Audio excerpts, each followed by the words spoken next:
ladies and gentlemen. Tommy, are we looking on the back straightaway? We're looking on the back straightaway. Because we just had a delivery. Congratulations to the Charteau family. Ryan Charteau has birthed from his late model to his legend car. Congrats. Congrats. So we're having a driver change because we just finished the late model race.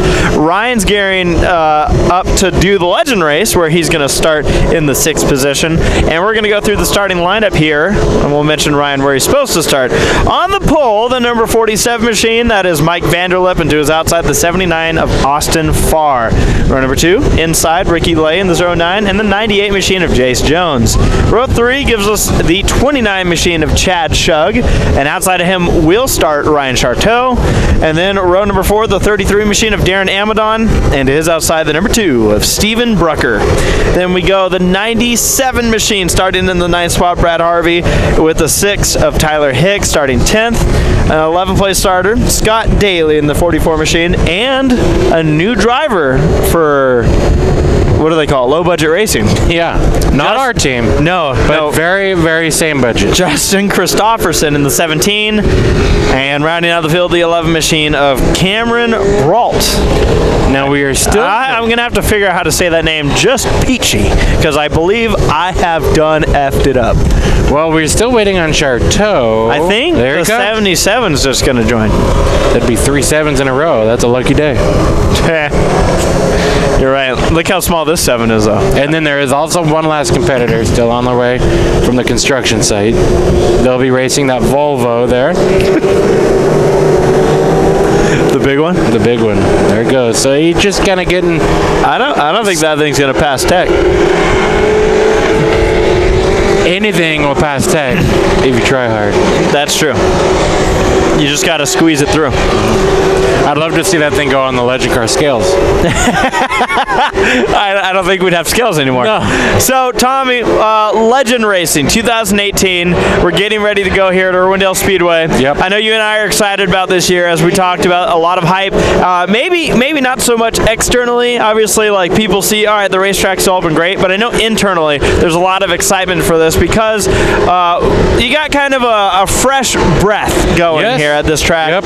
And with some racers behind the wheel, so to speak, it'll be interesting to see how things shape up for this track in general in the future. And I know you and I are really excited about it. But the legend cars, I know that this is a division that is big across the nation. Yes. We've had big car counts lately. I'd say in the last couple of years, these are about the car counts we've been seeing. Mm-hmm. But where do you think? I guess where can we expect this division to be in 2018? You know, it's tough because I'm going to tell you the honest opinion, and then I'm also going to tell you my hopeful opinion. Okay. My hopeful opinion is that these cars continue on the West Coast to be the feeder division for the late models and the trucks and everything else. Now, my honest opinion is it doesn't help this class when you have junior late models. All right. Well, we'll see how everything shapes up here. 2018, drivers going for the championship. You got to start off with a good race number 1, and into turn number 1,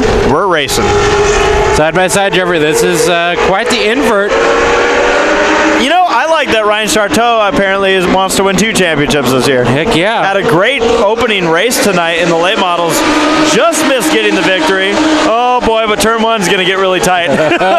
Squeezing it on in there, Chad Shug. Shug got a little shove from a guy he may know, Darren Amadon in the 33. In fact, those 2 drivers, a lot of people are pointing at as the favorites for the championship this year. The gruesome twosome. Still racing it out here, and they claim Irwindale Speedway to be their home track. They used to travel around a lot and go against each other. Charteau's getting to know the field, and the 47 gets turned and hit. Jones in the number 98 gets a piece of that, and that was, to me, it looked like the bumper's hooked. Yeah, Tommy. Which does happen with these cars. Going into turn 3, from what I saw, Vanderlip kind of probably set up his corner, slowed down a little bit sooner than Charteau expected, and then from that point, once they hit, it's like they couldn't get off of each other. Now, hopefully, there's not too much damage. It didn't look like a super hard hit, but sometimes it's hard to tell from this vantage point. Yeah, it could be wheel to bumper, or it could have been hopefully just bar to bar.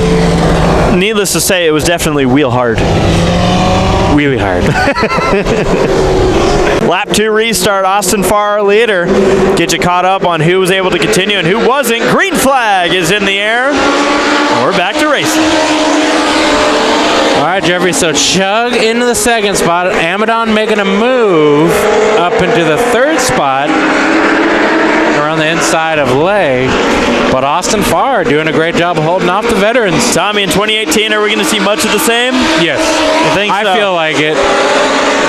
I do know that, I mean, we've seen Farr in the 79 picking it up towards the end of the year. Lay doing the same thing as well. Charteau kind of surprised me because we've seen him racing in the Legend cars, not lately, but I wonder if he's done some Legend car up to this point or if he just picked up where he left off. Well, speaking of Charteau, if you look in the leader field, you don't see that 7 machine. No. After the contact, race director decided, oh, we got one around. 97 machine. Caution. It's a second caution of the 2018 season. Setting a record. Yeah, we are. Well, as the 97 machine tries to get things moving again, Brad Harvey spinning here in lap number 5. We revert back to lap 4. Wanted to catch you up on the number 11 machine of Cameron Brialt. Tommy, that car seemed to have some kind of mechanical issue under the last caution period. That car pulled off just under power. So the 11 machine having issues, as well as the 98 that we saw get involved in the wreck, Jace Jones. That car was towed off, looked like broken suspension on that one. Which is not surprising. The angle that we saw it hit. Restart, lap 4 coming up. Restart, lap number 4, green flag as we continue. Farr continues to hold the leader. Or I should say hold the lead and be the leader. I saw a little Weird Al Yankovic accordion going on in turn number 4. It got exciting. That's why I was kind of jumbling up my words. With Charteau right now working his way back forward. He's right now battling for 6 on the inside of Brucker in the number 2. There they go into turn number 1. Vanderlip also working his way forward. That 47 machine had his issue with Charteau. Spun it out, got hit. That car back up into the 8th position. And Train racing. Lap 6 on the board. And the 29 and the 33 both know you can't give either one of those guys an inch. Hammond onto the inside of Shug. How long will that 33 stay in second? At this point, you got to wonder if this is just like bumper cars for Shug and Amadon. Just like, oh, hey, you want to go to the track tonight? Yeah, let's do it. Yeah, no, it seems like these two, as much of that we kind of pretend like they're rivals, it's because we have to pretend, because these guys not only know each other very well, but they're good buds. I mean, they're friends, and they're always up front. They're always battling for the wins, and we have to do something and pretend like they don't like each other, and maybe they don't for 35 laps. Right, and I think that is the case. These two, while they might enjoy racing each other, there's no give. There's some smoke, I think, coming out of the 17 machine. Off the pace, but not giving up. But yeah, Jeffrey, as much as they like to race each other and have fun, they don't like to give each other the win. You know, I'm not counting out the 7 of Ryan Charteau. We're here on lap 11. That restart helped him. He's worked his way up to 5th. And around goes Harvey. Nice 360. Can he bump start it and keep it going? Yes, he can. Battle for the second spot. So that's 2 spins for Harvey. You know, Shug got around Farr, but Farr, bit of a bobble there. He heard me say his name, and he was like, don't talk about me. Got nervous. Yeah, Ricky Lay there in the 4th spot, now pressuring the 79. And Charteau in the number 7 machine in the 5th position. So we got 13 down. Tyler Hicks has a kind of new look this year. Yeah, I like it. I do too. It's he's just lost some red. Yep. Leader's going by Harvey in the 297. Where do you think that 2 came from? I'm not sure, but I'm happy he's here. Oh, yeah. I mean, me too. But I wonder if he used to race at a track that had extra numbers on Legend cars. Yeah, I don't know. Or it probably symbolizes something. Maybe he's sponsored by the number 2. Coming up next will be our one-car mini stock race.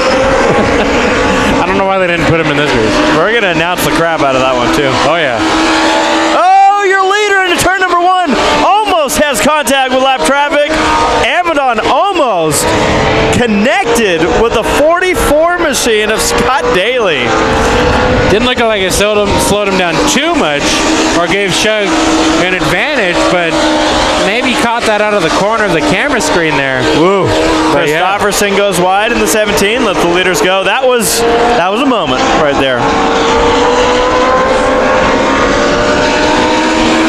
Well, Charteau was able to work his way up to 5th. Got behind Lay, and now he's kind of... Austin Farr is catching back up to your leaders. I want to point that out. Farr's been racing in this Legend division for a couple years now. Well, he's following the right guys. I know he wants to be ahead of both of them, but the learning experience continues for that 79 driver. And you know what? Being consistently up there, Tommy, in case the leaders ever have an issue, you're right there to pounce. I've done a lot of Australian TV shows working at MAV TV, and right now Austin Farr moving his way forward. Australian commentators would say he's got the mumbo jumbo working for him right now. Working up a lot of mumbo jumbo. In America, we call that momentum. Almost more issues with the 44 of Daly. Brucker went to the inside, and Daly said, "Now wait, you took my paint job." So he puts on the block down the back straightaway, holding off the number 2 of Brucker. But Brucker got to the inside. Dang. Well, your top 3 coming up to those cars, but with about 10 laps to go, this could play into the leader's lap traffic. Farr is still closing in on second spot. I don't think he spun out, but Harvey had lost a lot of time on exit of turn number 2. 97 almost had a moment.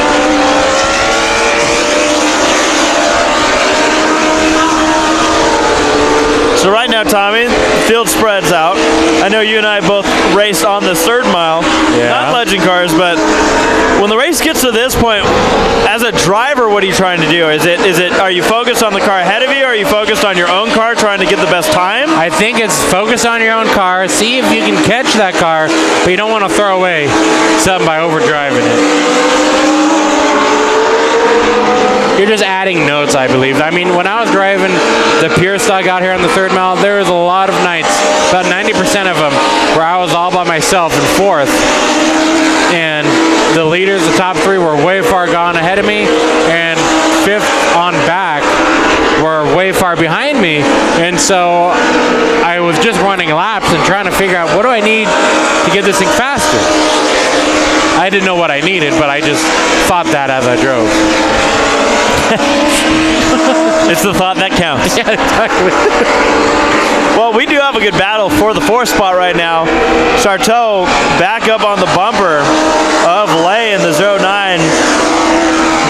He's been peaking a couple times, especially here on exit of 4. But just into 1, it looks like Lay throws it a little bit further in than Charteau. But here's the door open. Can Charteau get there by turn 3? No. Not yet. Charteau might be worried that if he touches this bumper, he has to go to the back again. Yeah. Pulling triple duty here tonight. 5 laps to go. Make it 4 as Amadon crosses the line. Like you said, triple duty for that 7 driver. Vanderlip goes a lap down in the 47 machine. And a battle for second now is heating up as Austin Farr closes in on the 29 of Shug. Christopherson goes down another lap as well. Brucker, the last car on the lead lap, in the number 2, 7th place. I don't know if you saw that, Jeffrey. I didn't. Farr nearly got to the back bumper of Chad Shug in the center of 1 and 2. I noticed he's not close to the rear bumper, so somehow. No, he overdrove it into turn 1 and 2. Brecker goes down a lap in the number 2 machine. 6 cars left on the lead lap. With 2 laps to go, the white flag is going to fly right now.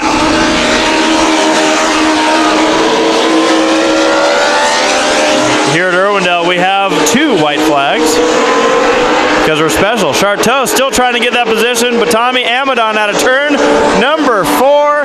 He's going to see the checkered flag first and take it, and almost contact into turn 3.